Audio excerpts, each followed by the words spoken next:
ये देखिए तस्वीरें देखिएगा, रूसी इलाकों पर जो अटैक किया गया है उसकी जो जानकारी मैं आपको दिखा रहा हूं। यूक्रेनी धमाके, प्ले ऑन करिए इसको यहां पर विजय, तेजी से आइए जरा यहां पर। ये देखिए बेलगरोद, खार्किव से 80 किलोमीटर दूर रूस के बेलगरोद पर ड्रोन अटैक किया गया है। अभिषेक इसको कट कर दीजिए, बस ये वाला चंक दिखाइए। नेक्स्ट आइए, दूसरा दिखाइए पॉइंटर, जो हमारा सेकंड पॉइंट है।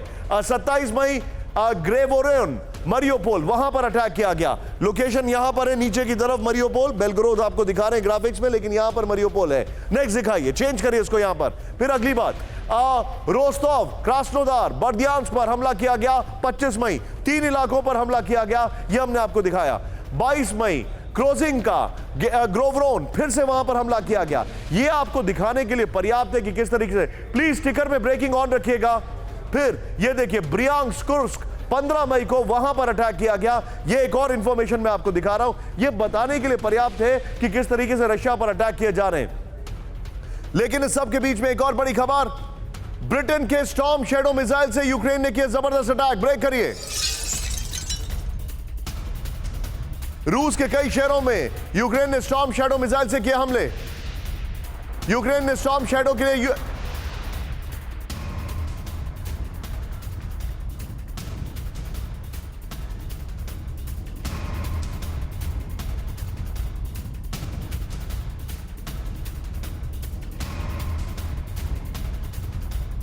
मरियोपोल, लुहांस्क में भी यूक्रेन ने किए स्टॉर्म शैडो से हमले। सीधे जो हमारे पास जानकारी है, स्टॉर्म शैडो का की ग्राफिक्स दिखाएंगे हम आपको, लेकिन उससे पहले एक और बड़ी खबर, मरियोपोल में स्टॉर्म शैडो मिसाइल से हमला। ब्रेक करिए with the visuals. British storm shadow से यूक्रेन का यह तीसरा अटैक। यह देखिए अब आप, मरियोपोल हमले में नुकसान की डिटेल रिपोर्ट का इंतजार। ये दोनों ब्रेकिंग, दोनों शॉट दिखाइए जरा।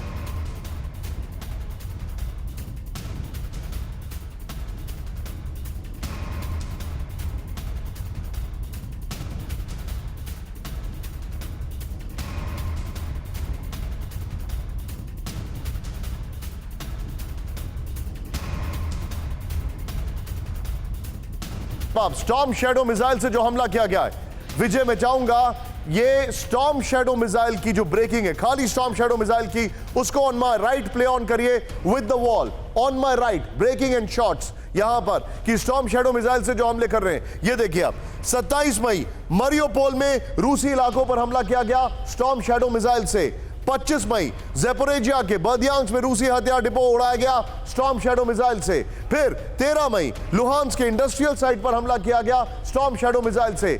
स्टॉर्म शैडो मिसाइल के विजुअल्स अलग है, प्लीज उसको चेंज करिए। मरियोपोल के विजुअल चल रहे हैं। ये जो जानकारी मैं आपको दिखा रहा हूं, ये देखने वाली है। इसके बाद मेरे पास एक और जरा स्टॉर्म शैडो मिसाइल के की ग्राफिक्स है, उसको जरा प्ले ऑन करिए विद द स्काई बिहाइंड।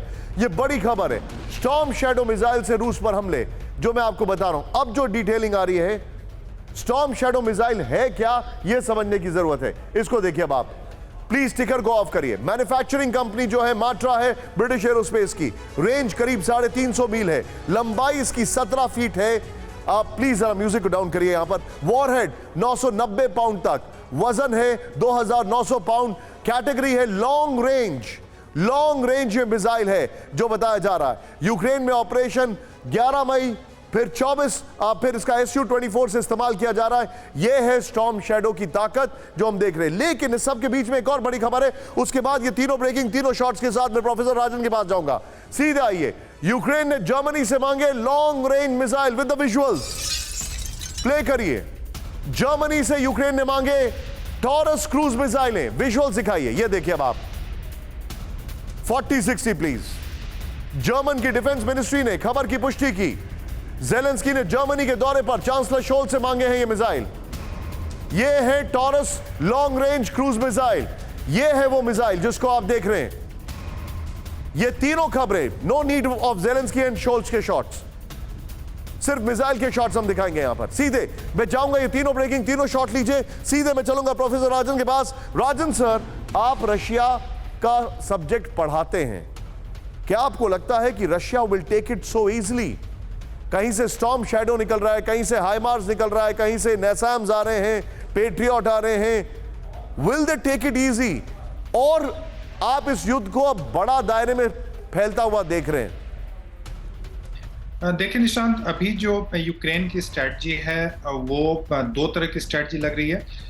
एक तो कि वो जो रूस के अंदरूनी इलाके हैं जहाँ पे बेलगोरद की बात कर रहे हैं या बेलारूस के किनारे जो है वो वहाँ पे हमले, एक तो वह है। दूसरा कि जो इंफ्रास्ट्रक्चर है जिसपे कि रशिया पहले यूक्रेन के काफी इंफ्रास्ट्रक्चर उसको डैमेज किया था, तो यूक्रेन भी अब जो रिटेलिएट करके जो रशियन इंफ्रास्ट्रक्चर है खासकर तेल से रिलेटेड और उनके जो आर्मी के जो जहाँ पे प्रोडक्शन यूनिट्स हैं वहां पे अटैक्स होते जा रहे हैं। ये निश्चित रूप अभी हम जो एक वेट एंड वॉच चल रहा है वो काउंटर ऑफेंसिव को लेके, और हमारे संवाददाता मनीष ने बहुत अच्छे से समझाया कि कहाँ पे उनका टारगेट होगा। यूक्रेन का टारगेट मेरे हिसाब से मेलिटोपोल और जो क्राइमिया का एरिया वहां पे होगा, लेकिन डाइवर्जन के लिए और चूंकि सप्लाई लाइन को डिस्टर्ब करने के लिए रूस के जो अंदरूनी इलाके हैं वहां पे भी यूक्रेन की का काउंटर ऑफेंसिव हो सकता है, और ताकि उनका जो आर्मी है एक जगह पे मोबिलाइज नहीं हो सके। तो ये सारी स्ट्रेटजी चल रही है, लेकिन अभी भी मुझे लगता है कि काउंटर ऑफेंसिव को लेके यूक्रेन बिल्कुल कॉन्फिडेंट नहीं है, और वह अभी भी कभी यूके से मांग रहा है, कभी F-16 अमेरिका से मांग रहा है, अभी जर्मनी से मिसाइल मांग रहा है। तो इस ढंग की स्ट्रेटजी चल रही है, और काउंटर ऑफेंसिव एग्जैक्टली क्या होगा ये तो जानते हैं कि क्राइमिया पे अटैक करेगा, ये भी जानते हैं कि रूस के कुछ अलग इलाके में करेगा, बाखमुत और जो बर्दियांस्क इत्यादि इलाके पे करेगा, लेकिन एग्जैक्टली किस रूप में होगा यह कहना मुश्किल है। लेकिन निश्चित रूप से अभी तो मान के चलिए कि एस्केलेशन की संभावना है। और जहां तक रूस की बात है तो रूस तो मैं पढ़ाते भी हूं, और अगले महीने मुझे 2 बार शायद विजिट भी करना पड़े, देखता हूं। तो ये जी सर ओपन ऑफर है, आप वहां से हमारे लिए थोड़ी सी रिपोर्टिंग भी कर दीजिएगा। But thank you very much sir. Run sir be with us, हम आपसे वहां पे भी लाइव के लिए जुड़ेंगे। मनीष जो है वो तो वहां पर न जाने पलक झपकते ही शायद कल चले जाएं, परसों चले जाएं, वी डोंट नो,